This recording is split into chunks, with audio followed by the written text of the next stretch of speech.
नवरात्रि आने वाली है और माता रानी का आगमन भी होने वाला है। तो क्या आपकी कोई मनोकामना अधूरी रह गई है जिसे आप पूरा करना चाहते हैं?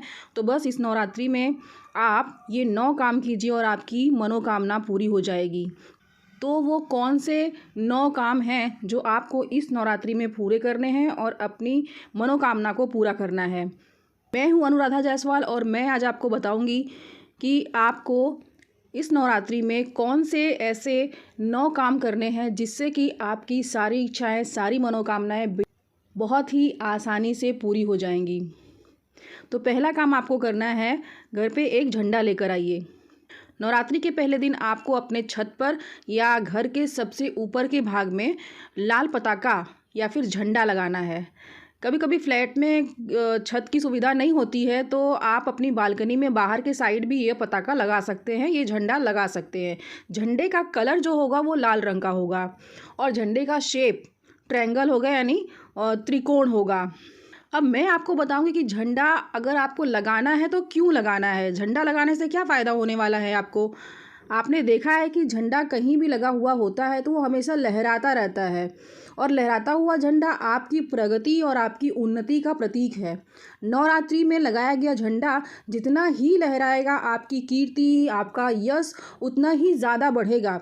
इसलिए इस नवरात्रि को माता जी का नाम लेकर के एक पताका अपने घर के सबसे ऊपर के भाग में ज़रूर लगाइए। नवरात्रि के पहले दिन दूसरा काम आपको क्या करना है कि अपने घर के दरवाजे पर तोरण लगाइए। नवरात्रि में फैंसी तोरण की कोई ज़रूरत नहीं होती है। तोरण केवल अशोक के पत्ते या फिर आम के पत्तों का बना हुआ ही शुभ माना जाता है। आप आम के या अशोक के पत्तों को घर पर लाइए और उन्हें अच्छी तरह साफ़ कीजिए और फिर उस पर श्री लिखिए। उसके बाद इन पत्तों को आपस में लाल रंग के धागे से बांध करके तोरण बना लीजिए। इस बात का ध्यान रखिए कि तोरण के पत्तों पर श्री लिखने के लिए कुमकुम और हल्दी का प्रयोग कीजिए, क्योंकि कुमकुम और हल्दी से लिखा हुआ श्री देवी माँ के विराजमान होने का सूचक होता है, संकेत होता है। या फिर कह सकते हैं कि ऐसा माना जाता है कि यदि श्री कुमकुम और हल्दी से लिखा गया हो तो वह खुद देवी माता का स्वरूप होता है। इस तरह से बना हुआ तोरण नकारात्मक ऊर्जा को आपके घर में कभी भी प्रवेश करने नहीं देता है। नवरात्रि के पहले दिन आपको तीसरा काम कौन सा करना है? आपको अखंड दीपक जलाना है। यह अखंड दीपक जलाने से माँ आपकी सारी इच्छाएं पूरी करेंगे। आपकी जितनी भी मनोकामनाएं हैं वो सारी पूरी हो जाएंगी। आपके घर से नकारात्मक ऊर्जा इस दीपक के कारण आप तक पहुँचेगी ही नहीं। आपके घर में आने वाली जितनी भी नकारात्मक ऊर्जा है वह इस दीपक के कारण आपके घर तक पहुँचेगी ही नहीं।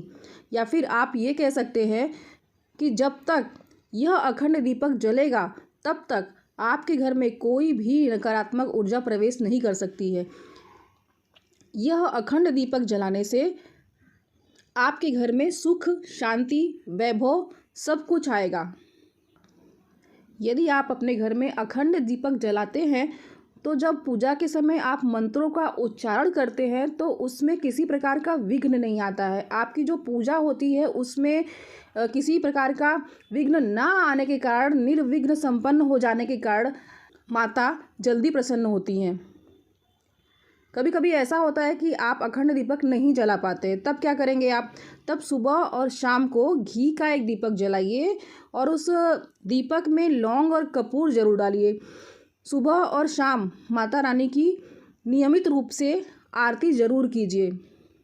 हर रोज़ सुबह और शाम आरती करने से नकारात्मक ऊर्जा नष्ट हो जाती है और सकारात्मक ऊर्जा बढ़ने लगती है, जिससे सुख, शांति, समृद्धि सब कुछ बढ़ती है। आपके कष्टों का जल्द ही निवारण हो जाता है। नवरात्रि के पहले दिन चौथा काम आपको करना है कि कलश की स्थापना करनी है। कलश की स्थापना आपको क्यों करनी चाहिए? इसके पीछे का कारण क्या है? नवरात्रि में हम माता की पूजा तो करते हैं, लेकिन ये जो कलश है ये सभी देवी देवताओं के आगमन का प्रतीक होता है, क्योंकि कलश के अंदर हम सभी देवी देवताओं का आवाहन करते हैं और इस तरह से नवरात्रि में माता रानी की कृपा तो हमें मिल ही जाती है, साथ ही साथ सभी देवी देवताओं का आशीर्वाद भी हमको मिल जाता है। इस नवरात्रि अगर आपको भी कोई खास इच्छा पूरी करनी है तो आप अपने घर में कलश स्थापना जरूर कीजिए और सच्ची श्रद्धा से की गई मनोकामना जरूर फलदायी होती है। नवरात्रि के पहले दिन जवारे बोना है आपको। जवारे बोने के लिए एक लकड़ी का बास्केट लेंगे, इसमें मिट्टी डाल देंगे और फिर इसमें जवारे को बो देंगे। धीरे धीरे ये जवारे 9 दिन में उग जाएंगे। उगने वाले जवारे इस बात का प्रमाण होते हैं कि माता रानी की कृपा आप पर और आपके परिवार पर बनी हुई है। 9 दिन में जवारे की जो हरियाली होती है उससे ये पता चलता है कि आपका अन्न भंडार भरा हुआ रहेगा, आपकी सुख शांति समृद्धि सब कुछ बढ़ने ही वाली है। नवरात्रि के पहले दिन आपको ये खास काम करना है, आपको व्रत रखना है, आपको उपवास रखना है। नवरात्रि के 9 दिन व्रत रखने से माता रानी जल्दी प्रसन्न होती हैं। यह व्रत आप अपनी क्षमता के अनुसार भी रख सकते हैं, क्योंकि माता रानी को कोई आडंबर नहीं चाहिए। आपका प्रेम, आपकी श्रद्धा, आपकी भक्ति में शुद्धता होनी चाहिए। बस माता रानी आपको अपना आशीर्वाद जरूर देंगी। कई लोग 9 दिन केवल जल पीकर व्रत रहते हैं और कई लोग पहले दिन और 8वें दिन व्रत रहते हैं। कई लोग पहले दिन और 9वें दिन व्रत रहते हैं। कई लोग फलाहार करके व्रत रहते हैं। इसमें से जो भी आपकी क्षमता हो आप उसके अनुसार व्रत रख सकते हैं। नवरात्रि का पहला दिन बहुत ही ज़्यादा महत्वपूर्ण होता है, इसलिए आप ये कोशिश ज़रूर कीजिएगा कि इस नवरात्रि में नवरात्रि के पहले दिन आप ज़रूर उपवास रखिएगा, ज़रूर व्रत रखिएगा। नवरात्रि के पहले दिन आपको अगला काम ये करना है जो कि बहुत ही ज़्यादा महत्वपूर्ण है। आपको स्वास्तिक बनाना है। स्वास्तिक का चिन्ह घर के द्वार पर दोनों तरफ बनाना है। स्वास्तिक का जो चिन्ह होता है वो शुभता का प्रतीक होता है। कन्या पूजन, नवरात्रि के दिनों में 8वें दिन या फिर 9वें दिन कन्या का पूजन करना चाहिए। कन्याओं को आदर सहित घर पर लाना चाहिए और उनके पैर धुलने चाहिए, उन्हें महावर लगाना चाहिए, फिर तिलक लगाना चाहिए और फिर प्रेम पूर्वक बैठा करके उन्हें भोजन कराना चाहिए। आपकी जैसी क्षमता हो उसके अनुसार आप उन्हें कुछ गिफ्ट भी दे सकते हैं।